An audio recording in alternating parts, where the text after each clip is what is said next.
दोस्तों, मैं सौम्या मिश्रा और आप देख रहे हैं लाइव टीवी इंडिया।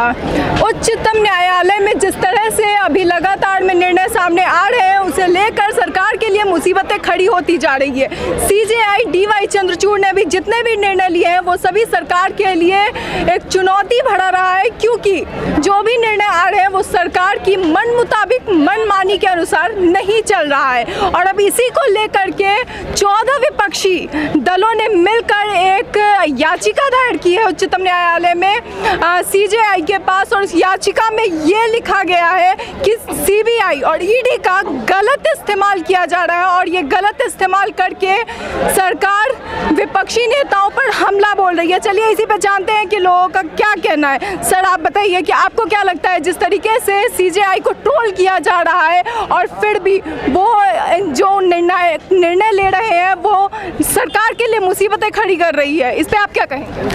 एक सीधी सी बात है, एक सीजेआई चंद्रचूड़ साहब ये कह रहे हैं कि अब देश संविधान के हिसाब से चलेगा। अब इस संविधान वाले शब्द से सरकार को दिक्कत है। तो संविधान से नहीं चल रहा था अभी तक? नहीं, सरकार को दिक्कत क्यों है? क्योंकि सरकार संविधान से देश चलाना नहीं चाहती। ये देश चलाना चाहते हैं हिटलरशाही के हिसाब से। जो चले इनके हिसाब से चले। संविधान से अगर कुछ चलेगा तो उनको दिक्कत होगी। क्या गलत कहा चंद्रचूड़ साहब ने? उन्होंने कहा कि अब जो फैसले होंगे संविधान के हिसाब से होंगे और देश के हित में होंगे, जनता के हित में होंगे। लेकिन इस सरकार को, जो डरी हुई तानाशाह सरकार है, इसे लग रहा है कि नहीं जी, संविधान के हिसाब से अगर देश चल गया तो हमारे तो पोल खुल जाएगी। मोदी जी तानाशाही कर रहे हैं। मोदी जी तानाशाही सरेआम कर रहे हैं। और अब जहाँ पर खड़े सत्याग्रह किस लिए हो रहा है? उस तानाशाह के खिलाफ ही तो हो रहा है। एक इंसान को जबरदस्ती के केस में, एक झूठा केस बनाकर एक प्रोपेगेंडा तैयार करके दिखाया जा रहा है कि वो समुदाय के खिलाफ है। अरे समुदाय के खिलाफ तो तुम लोग हो भाई। जब एक मुखिया एक समाज का वो मुख्यमंत्री रहता है, प्रदेश के मुखिया रहता है, जब वो सीट से उतरता है और जब उस मुख्यालय को गंगा जल से धुलवाया जाता है तो वो होता है समाज का अपमान। तब समाज के लिए बात उठने वाले आते हैं। लेकिन जब बात बीजेपी का आ जाए तो ये सारे गंगा जल से धुले हुए हैं। लेकिन अगर बात किसी और पर आ जाए तो सच को भी झूठ बनाने में लोग पीछे नहीं हटते। अभी लगातार में हम देख सकते हैं कि जो बिल्किस बानो का मामला था उसे भी रीओपन किया गया है, सुप्रीम कोर्ट ने रीओपन कर दिया। और इस सब को लेकर के डीवाई चंद्रचूड़ को, सीजेआई को ट्रोल किया गया था। सीजेआई को ट्रोल करने वाले इन्हीं की सेना है, जो इन्होंने चोर बैठाए हुए हैं। सारी IT सेल जो है इनकी, वही राहुल गांधी को ट्रोल कर रहे हैं, वही सीजेआई को ट्रोल कर रहे हैं, वही यहाँ के बेटे को ट्रोल करते हैं। किसी भी बेटे का वो मसला उठा लीजिए, चाहे वो हाथरस हो, उन्नाव हो, बिल्किस बानो हो, कानपुर हो, इलाहाबाद हो, दिल्ली की कोई बेटी हो, आज तक मुझे एक भी बेटी का कोई ऐसा मुद्दा पता है जिस पर भाजपा के किसी भी नेत्री ने खुलकर आवाज़ उठाई हो। ट्रोल करने जरूर पहुँच जाते हैं। यहाँ तक इनके नेता मंत्री उस बेटे के खिलाफ जाकर नारे तक लगाते हैं। तो ये तो इनकी वो एक कहते रीत है इस भाजपा पार्टी की, कि देश में जो हो रहा है अगर वो गैर संवैधानिक भाजपा कर रही है तो वो बहुत बढ़िया लगता है। लेकिन अगर संविधान के हिसाब से भी कोई दूसरी पार्टी कर रही है तो वो गैर संवैधानिक बताकर, गलत बताकर, झूठा प्रोपेगेंडा तैयार करके फंसाया जाता है। उसका एग्जाम्पल राहुल गांधी जी हैं। अरे किस आधार पर सदस्यता ली गई उस इंसान की? कोई बेस नहीं है लोगों के पास में। जो सच्चा बेस है उस पर तो उनके आधे से ज़्यादा आज भी सदस्य नहीं रह पाएंगे भाजपा के। सच पर तो आएंगे लोग, लेकिन एक ड्रामा क्रिएट करा हुआ है, झूठ क्रिएट करा हुआ है, पब्लिक को डराया जा रहा है। ये एग्जाम्पल दिया जा रहा है कि देखो, अगर हम राहुल गांधी के साथ ये कर सकते हैं तो तुम्हारा तो कोई औकात ही नहीं है। जो इस देश की 130 करोड़ जनता है उसके मन में डर बैठा रही है भाजपा, और डरने वाला कोई नहीं है। चोरों से ना तो कोई डरा है ना डरने वाले हैं। क्या लगता है इस याचिका का कोई फायदा होगा? क्योंकि इससे पहले भी पीएम को एक पत्र लिखा गया जिसमें 9 लोगों ने हस्ताक्षर किए थे, 9 नेताओं में ने, जिसमें से तेजस्वी यादव ने जो हस्ताक्षर किया था उनके घर अगले दिन सीबीआई की छापेमारी हुई थी। सीबीआई, ईडी, सीआईडी, ये सब इनके अपने हाथी कठपुतली बनाई हुई है। कठपुतली कह रहे हैं? कठपुतली मैं इसलिए कह रहा हूँ, आपने भी देखा होगा सीबीआई के रातों रात डायरेक्टर कैसे बदले जाते हैं। आज तक कभी इतिहास में ऐसा नहीं हुआ। पूरी रात के 2-2, 3-3 बजे तक उन्होंने फजीयत मचा रखी है डायरेक्टर्स के साथ में। किसी को हटाया जाए, किसी को रखा जा रहा, तो ये क्या था? ऐसे डायरेक्टर बदले जाते हैं क्या? अपनी उंगलियों पर नचाने के लिए डायरेक्टर बदले गए ना, क्यों नहीं बदले गए? आज भी अगर इनको जांच करनी है तो अडानी की जांच क्यों नहीं कर रही सीबीआई, ईडी? अडानी में क्या खूबी दिखाई दे रही है? कौन सी रिश्तेदारी है जिसको ये लोग निभा रहे हैं?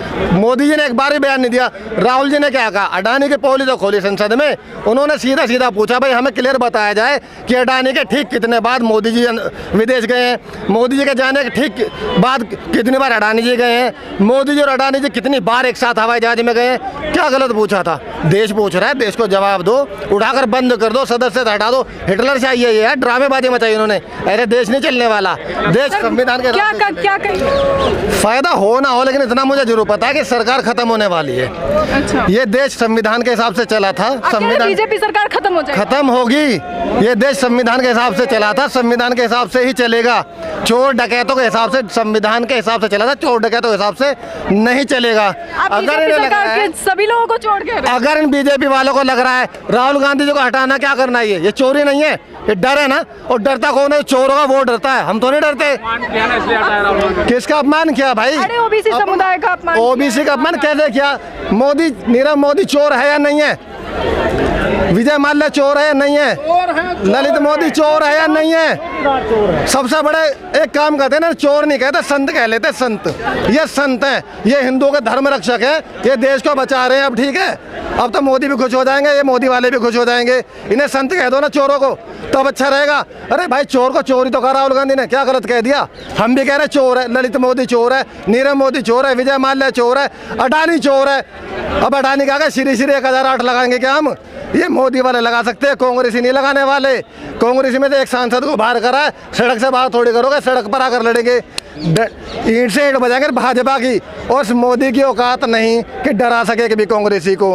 हमें डराना चाह रहे हैं, डरने वाले नहीं है ये। क्या लगता है सुप्रीम कोर्ट से राहत मिलेगी राहुल गांधी को? सुप्रीम कोर्ट से राहत मिलेगी।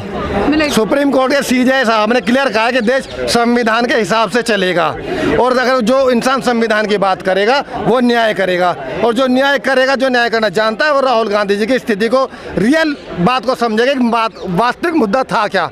किसी आवेश में आकर सीजीआई इस समय फैसला नहीं देने वाले हैं, यही बात खल रही है इन बीजेपी वाले को, तभी वो सीजीआई के अगेंस्ट जा रहे हैं। अब ये सुप्रीम कोर्ट के अगेंस्ट जा रहे हैं, तो सुप्रीम कोर्ट की खिलाफ जा रहे हैं, तो अब ये क्या हो रहा है? ये देश के लिए बड़ा मुद्दा होना चाहिए, नहीं होना चाहिए? मतलब एक इंसान, एक शख्स, एक पार्टी, अब वो सुप्रीम कोर्ट से बड़ी है, हम कुछ बोल देंगे तो हमारी सुप्रीम कोर्ट की वो हो जाएगी, मानहानि का दावा हो जाएगा हमारे ऊपर। मतलब सरकार जो करे, जो भाजपा करे वो सही है, चाहे देश के खिलाफ बोल दें, देश के जवानों के खिलाफ बोल दें, सुप्रीम कोर्ट के खिलाफ बोल दें, महिलाओं के खिलाफ बोल दें, महिलाओं के खिलाफ जय श्री राम, भारत माता जय के नारे लगा दें, ये सब चुप हो जाते हैं, सब चुप हो जाते हैं। ये हमारे सारे नेताओं को इन्होंने उल्टा कहा, सबसे बड़ी नेता को उल्टा बोले, ये स्त्रियों के लिए इनका सम्मान नहीं है, दलितों पर ये लाठियाँ चलाते, विद्यार्थियों पर ये लाठियाँ चलाते हैं, ये बकस है किसको है भाई? तो इनके हिसाब से देश नहीं चलेगा, संविधान के हिसाब से चलो। डरने वाले तो बिल्कुल नहीं है, दिमाग से निकाल दें, दिमाग से निकाल दें। माफी तो माफी के मांगने का चलन भाजपा वालों का है, हमारा कहाँ से चलन आ गया भाई? गांधी सरनेम है, राहुल गांधी। राहुल सावरकर नहीं है, सावरकर होता तो माफी मांग लेता, और कितनी बार लिख लिख कर मांगता। ये गांधी है, माफी तो छोड़ो, अभी सड़क पर बैठे बता देंगे कि ईंट से ईंट कैसे बजाते और सरकार कैसे उखाड़े जाते हैं, हम बताएंगे इनको। क्या कह रहे? ये उस विचारधारा के लोग हैं जो चुनावी सभाओं में महिलाओं को अपमानित करते हैं 100 करोड़ 50 करोड़ की गर्लफ्रेंड बोलकर, और महाराष्ट्र में उन्हीं 100 करोड़ और 50 करोड़ की कीमत में बॉयफ्रेंड खरीद कर सरकार बना लेते हैं। क्या लगता है सुप्रीम कोर्ट से राहत मिलेगी राहुल गांधी को? देखिए, हमारे नेता ने स्पष्ट कहा है जी कि वो अदालत का सम्मान करते हैं, जब मामला जुडिशरी में है वो उस पर कोई कमेंट नहीं करेंगे, तो कमेंट हम भी नहीं करेंगे, लेकिन उन्होंने सीधे सीधे कहा है वो डरने वाले नहीं हैं। बेरोजगारी का जो सवाल है उठाते रहेंगे, पहले संसद में उठाते थे, वहाँ से उनको डिस्क्वालीफाई कर दिया गया, सड़क पर उठाएंगे, घर घर जाएंगे, दर दर जाएंगे, हम बेरोजगारी का सवाल उठाएंगे, हम महिलाओं के सम्मान का सवाल उठाएंगे, हम किसानों की आमदनी का, जो फसल की आमदनी होती है और ये जो छुट्टे सांड उनकी फसलों को नष्ट कर रहे हैं, उनका सवाल उठाएंगे। ये वो लोग जो गोवा में गाय काटते हैं और उत्तर प्रदेश और बिहार में गाय के नाम पर आफत काट देते हैं, हम वो सवाल उठाते रहेंगे। बना रहे हैं ये राष्ट्र रहने दें। आप हिंदू राष्ट्र की बात कर रहे हैं, किसने रोका है? लोकसभा में आपका समर्थन है, राज्यसभा में आपका समर्थन है, हिंदू राष्ट्र बनाइए ना, प्रोपेगेंडा क्यों करते हैं? तो बनना चाहिए। बनाइए ना, हम कब मना कर रहे हैं, बनाओ ना, लेकिन ड्रामा मत करिए। हिंदू राष्ट्र के नाम पर हिंदू और मुस्लिम को लड़ाइए मत, गाय के नाम पर मुसलमान को डराइए मत, एक जाति से दूसरी जाति को लड़ाइए मत। आपको जो करना है, आपने राहुल गांधी की सदस्यता रद्द करा दी, आप जो चाहते हो। तो उन्होंने अपमान किया है ना, ऐसा कहा जा रहा है, लोग कह रहे हैं कि राहुल गांधी ने अपमान किया है ओबीसी समुदाय का। राहुल जी ने क्या कहा, ओबीसी का क्या अपमान किया? आपको ये बता दूं आपको, जी हमारे उत्तर प्रदेश में एक मोदी नगर है, जी मोदी नगर जिन्होंने बसाया वो वैश्य थे, वो ओबीसी नहीं थे। ललित मोदी ओबीसी नहीं है, नीरव मोदी ओबीसी नहीं है। आप ये जानते हैं कि पिछड़ा वर्ग में, ओबीसी में मोदी कोई गोत्र और उपगोत्र नहीं है। मैं राजनीति करना छोड़ दूंगा यदि कोई मोदी गोत्र और उपगोत्र कहीं भी लिखा हुआ है। इसमें कोई भी दलित सरसंघ चालक क्यों नहीं बना? अब महिलाओं का अपमान करते हैं कि महिलाओं को की शादी की आई, आईटी, न्यायपालिका, सब पर अपने आरएसएस के बंदे बैठाल रखे हैं। कहेंगे, कह रहे हैं कि हिटलर शाही चल रही है। हिटलर शाही से भी अगर कोई पद है बड़ा तो वो हम आज बीजेपी सरकार को देंगे। क्यों? इससे बड़ी हिटलर शाही क्या होगी जो आज ये मंच में सुनने में आ रहा है कि ओबीसी की बुराई की है कांग्रेस पार्टी ने।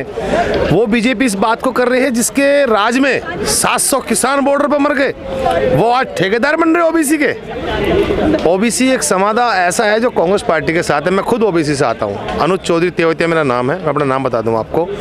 ये जो भ्रष्टाचारी सरकार है ये सिर्फ जनता को गुमराह करने का काम कर रही है। हिंदू, मुस्लिम, सिख, ईसाई, राहुल जी के साथ ऐसा कर दो, जिसको चाहे उसको जेल भेज दो, जिस पर चाहे ईडी की जांच डाल दो, ऐसे देश नहीं चलता। अच्छा, ये तो कोर्ट भी कह रहा है ना कि जितने भी मोदी सरने वाले लोग हैं सभी का की मानहानि हुई है। देखो, कोर्ट का मामला एक अलग है, कोर्ट पर हमको टिप्पणी नहीं करेंगे, कोर्ट में टिप्पणी नहीं करेंगे कुछ। लेकिन जो आज बीजेपी कर रही है, सोशल मीडिया को अपने अंडर में लेके, सारी मीडिया को अपने अंडर में लेके देश के साथ छेड़खानी, संविधान के साथ छेड़खानी करे, ठीक कर रही है क्या? ये नहीं कर रही, ये आपको ही पता है, आपका भी ज़मीर जानता है। मीडिया भी आज मजबूर है इनको दिखाने के लिए। आज जो देश के साथ ये खिलवाड़ कर रहे हैं, वो दिन याद करो, वो दिन याद होगा इंदिरा गांधी के टाइम में कि इनकी एक सीट नहीं आई थी, और आज का बोल याद है ना, वो दिन भी आने वाला है कि विधायक एमपी की नहीं, इनकी पार्षद का टिकट भी लेने वाला को तैयार नहीं। 2024 में इन्हें मुंह तोड़ जवाब मिलेगा, जनता इन्हें मुंह तोड़ जवाब देगी। ये आप याद रखना, संविधान के साथ खिलवाड़ अगर कर रहे हैं। और रही माननीय राहुल गांधी जी की बात, आप कह रहे हैं कि मोदी जी की सरकार संविधान के साथ खिलवाड़ कर रही है। संविधान के साथ खिलवाड़ कर रही है, हर चीज़ को इधर उधर कर रही है। और रही माननीय राहुल गांधी जी की बात, मैं मेन पॉइंट पाता हूँ, ये क्या सोच रहे हैं कि सांसद में राहुल जी नहीं जाएंगे तो क्या वो देश की आवाज़ नहीं उठाएंगे? अगर आज विपक्ष में कोई खड़ा है तो वो कांग्रेस पार्टी खड़ी है। बसपा, सपा, लोकदल, कोई भी अगर पार्टी है कि इस कोरोना काल में देश में इतनी बड़ी आपत्ति आई, उसके साथ भी कांग्रेस पार्टी के कार्यकर्ता, पदाधिकारी देश के साथ खड़ा था। लेकिन इस बीजेपी ढोंगी सरकार का कहीं दिखाई नहीं दिया था। और आज भी ये एमपी पद छीन लो, संसद से बाहर निकाल दो, पद की लड़ाई कांग्रेस नहीं करती है।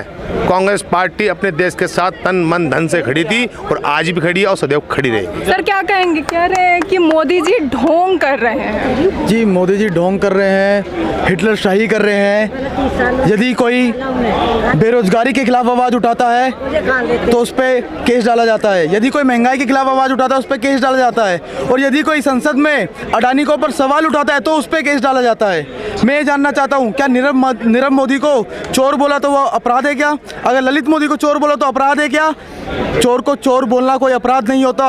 ये मात्र हिटलर शाही चल रही है, तानाशाही की सरकार चल रही है। युवाओं की आवाज़ को दबाने का काम चल रहा है, किसानों की आवाज़ को दबाने का काम चल रहा है, और महिलाओं के साथ जो शोषण हो रहा है, हम आज भी वो हाथरस की घटना नहीं भूले कि किस प्रकार से वो किस प्रकार से पेट्रोल डीजल से रात में उसको महिला को जलाया गया था। तो इस तानाशाही के खिलाफ आज हम लोग यहाँ सत्याग्रह। मगर जो सवाल है वो ये है कि क्या लगता है कि ये जो हस्ताक्षर करके ये जो याचिका दायर की है, इसका कोई फायदा होगा?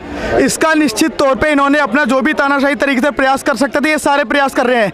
मगर मैं एक बात यहाँ पे साफ कर देता हूँ, हम लोग गांधी का अनुयायी हैं। हम सत्य का मार्ग और अहिंसा के तरीके से उस पर चलेंगे और निश्चित तौर पे सत्य की ही जीत होती है। समय लगेगा, संघर्ष बड़ा होगा, भीषण होगा, मगर जीत हमेशा सत्य की होगी और हम उसी मार्ग पे चलेंगे।